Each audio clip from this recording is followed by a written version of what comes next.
एखाद्या मुलीने नोकरी मिळवण्यासाठी इंटरव्ह्यू दिला, नोकरी मिळाली, कामाला सुरुवात केली आणि मग हळूहळू ती एका अशा जाळ्यात ओढली गेली जिथून बाहेर पडण्याचा रस्ता दिसेनासा झाला. विनयभंग, ब्लॅकमेल, लग्नाचं आमिष, धर्मांतराचा दबाव आणि या सगळ्यावर पांघरून घालणारी एक बाई जी स्वतः HR मध्ये होती. हे नाशिकच्या TCS ऑफिसमधलं घडलेले वास्तव आहे आणि या रॅकेटचा मास्टर माइंड म्हणजे निदा खान, जी आजही पोलिसांना सापडलेली नाही. तर निदा खान आणि तिचे मुस्लिम सहकारी हा जिहाद कसा चालवायचे, A to Z माहिती सविस्तर पाहू या व्हिडिओच्या माध्यमातून. नमस्कार, मी पंकज आणि तुम्ही पाहताय कसं काय. नाशिकच्या TCS सेंटर हे देशातल्या मोठ्या IT कंपन्यांपैकी एक. इथे शेकडो तरुण मुलं मुली काम करतात. मोठ्या चमकणारी बिल्डिंग, बाहेरून दिसणारा झगमग, पण या बिल्डिंग मध्ये 2022 पासून 2026 पर्यंत यात एक वेगळाच खेळ चालू होता. 7 महिला कर्मचाऱ्यांनी आणि 2 पुरुष कर्मचाऱ्यांनी तक्रारी दाखल केल्या. विनयभंग, लैंगिक शोषण, धर्मांतराचा दबाव अशा गंभीर आरोपांनी नाशिक पोलिसांनी एकूण 9 गुन्हे नोंदवले. तौसिफ अतार, दानिश शेख, रजा मेहमान, शाहरुख कुरेशी, आसिफ अन्सारी, शफी शेख आणि निदा खान ही नावे FIR मध्ये होती. 2018 मध्ये नाशिकच्या TCS मध्ये मोठी भरती झाली. ही कंपनी सुरू झाल्यानंतरची पहिलीच मोठी भरती होती. याच भरतीत निदा खान, तौसिफ अतार, दानिश शेख आणि इतर काही जण एकत्र जॉईन झाले. स्थानिक पत्रकारांनी दिलेल्या माहितीनुसार हे सगळे TCS आधी दुसऱ्या एका कंपनीत एकत्र काम करत होते. म्हणजे हा एक आधीपासून बनवलेला ग्रुप होता ज्याने ठरून TCS मध्ये प्रवेश घेतला. कंपनीत आल्यानंतर वर्षामागून वर्ष जात राहिले. या सगळ्यांनी सिनियर पोझिशन मिळवल्या.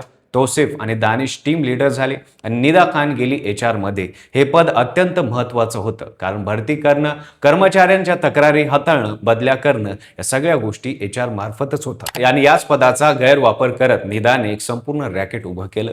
रॅकेटचं पद्धत होती अत्यंत चालाक. निदा खान कंपनीत नव्याने आलेल्या मुलींशी ओळख वाढवायची, गप्पा मारायची, विश्वास जिंकायची, मग हळूच त्या मुलींची ओळख टीम लीडर तौसिफ किंवा दानिशशी करून द्यायची.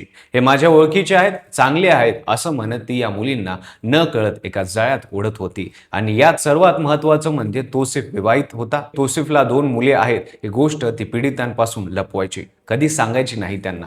दानिशचं लग्न झालेलं होतं, पण हे पण सांगितलं असतं तर नाती डेव्हलप होणार नाहीत, म्हणून निदा ही माहिती दाबून ठेवायची. एकदा एखादी मुलगी या टीम लीडरच्या संपर्कात आली की त्याचा खरा चेहरा समोर यायचा. लग्नास आमिष दाखवायचं, जवळीक साधायची, अत्याचार करायचे आणि मग या अत्याचाराचा पुरावा वापरून ब्लॅकमेल करायचं, जवळीक साधायचा प्रयत्न करायचा. हे एक वेगळं चक्रव्यूह होतं ज्यात एकदा अडकलेल्या मुलीला बाहेर पडणं कठीण होतं. पण या सगळ्याच्या पुढेही निदा खान जायची. पीडित तरुण्या या टीम लीडरच्या प्रभावाखाली आल्या की त्यांच्या वागण्यात बदल व्हायला सुरुवात व्हायची. ज्या तरुणीने सर्वात आधी तक्रार केली तिने जीन्स सोडून फक्त पंजाबी ड्रेस घालायला सुरुवात केली होती. लिपस्टिक लावणं बंद झालं होतं. महिनाभर रोजही ठेवले होते. तपासात समोर आलं की तिला हे सगळं करायला सांगणारी निदाच होती. स्कार्फ कसा बांधायचा तेही सांगायचं. एकदा ट्राय कर असं म्हणत म्हणत हळूहळू त्या मुलीच्या जगण्याचा रंग बदलून टाकायचं. एवढ्यावरच थांबलं नाही. तक्रारीमध्ये नमूद आहे की हिंदू देवतांबद्दल आक्षेपार्ह शब्द वापरले जायचे. एका पुरुष कर्मचाऱ्यानं तक्रारीत म्हटलं की त्याच्यावर धर्मांतराचा दबाव टाकण्यात आला, जबरदस्तीने गोमांस खायला घालण्यात आलं आणि डोक्यावर टोपी घालून फोटोही काढले. या 9 तक्रारींमधील एक गोष्ट कॉमन आहे, धर्मांतराचा प्रयत्न. आता सर्वात धक्कादायक प्रश्न, या सगळ्या गोष्टी घडत असताना HR डिपार्टमेंट कुठं होतं? उत्तर आहे HR या प्रकरणाचा भाग होते. पीडितांकडून assistant general manager Ashwini Chenani यांना 78 पेक्षा जास्त ईमेल गेले. वारंवार तक्रारी देण्यात आल्या होत्या पण एकाही तक्रारीवर कारवाई झाली नाही.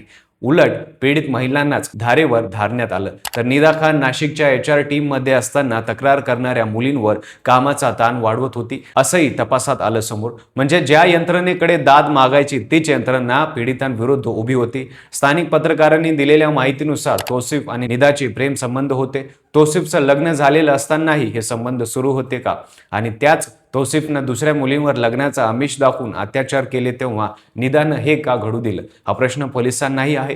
त्यानुसार तपास सुरू आहे. या प्रकरणाचा सुवाव आधीच लागलेला असेल हे ओळखून निदा खानने साधारण 2 ते 2.5 महिन्यापूर्वीच मुंबईला बदली करून घेतली. ही बदली नक्की कुठल्या कारणाने झाली याचाही तपास होतो. सध्या 7 आरोपींना पोलिसांच्या ताब्यात आहे. अश्विनी चैनानी पोलीस कोठडीत आहे, पण निदा खान अजूनही फरार आहे. पोलिसांच्या संशयानुसार ती मुंबईतल्या एखाद्या दाटीवाटीच्या भागात लपलेली आहे. तिचे पुणे कनेक्शनचाही तपास केला जातोय. ती सापडल्यावर अनेक मोठे खुलासे होतील अशी शक्यता तपास यंत्रणेला आहे. नाशिकच्या या प्रकरणात एक प्रश्न मात्र शिल्लक राहतो. जिथे तक्रार करायची ती यंत्रणाच आरोपीच्या साथीदार असते, तेव्हा पीडित माणूस जातो कुठं?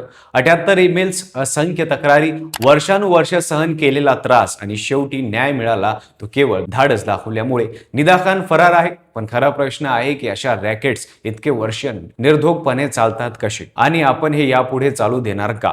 तुम्हाला या प्रकरणाबद्दल काय वाटतं ते कमेंटमध्ये नक्की सांगा.